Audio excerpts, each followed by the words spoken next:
Okay, so what I'm doing is I'm going to show you how to make research and development decisions related to performance and size.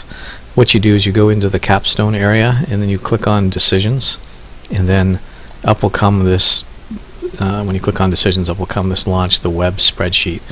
This is just the online entry. Now you probably, for the first time you do it, you won't have anything here, but after you have saved and worked with the data, you will have these options: continue with draft decisions, or start with the draft with official decisions. Official decisions are ones that you have updated as official decisions, that are the ones that you will want processed when the simulation advances after the decision deadline. In this case, I'm just going to continue with draft decisions that I was making, and that takes me to this screen here, which looks confusing because you wonder what you're supposed to do, but you go up to decisions right here. Okay, and then the first thing you do is you go to research and development. So I'm going to click on research and development. Okay, now you can see these are all the products that I start with: Acre, Abel, Atom, and Agape, and Aft. And ignore the fact there's a bit of red there for Aft. There's a reason for it, but it's not important, so I'm not going to distract us with it. What we have to do is we have to figure out how we're going to research and develop these products so that they are consistent with the strategy that we've chosen. So this means your first step is to make sure that you've got your strategy in mind. In my case, I'm going to follow, for the purpose of this discussion, a niche cost leader strategy.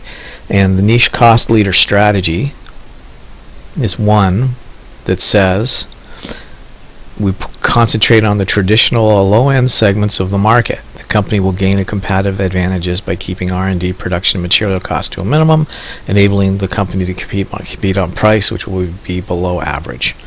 Okay, and for research and development, it says we will concentrate our existing product line into low-end and traditional.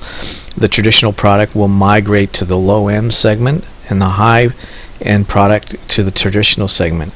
During the 80 days, we will migrate gradually our performance and size products to the traditional segment. We also introduce a new product to work in the traditional market.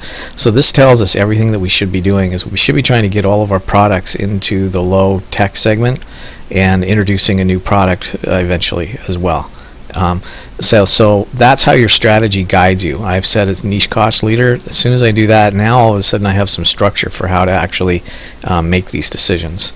So I'm going to go into my area here, and yours may look different because I was already messing with it, but it says that we should be gradually moving our products so that they are in the traditional segment. So I want to get Agape, Atom, and Aft all to be within the black fine cut circle of the traditional segment.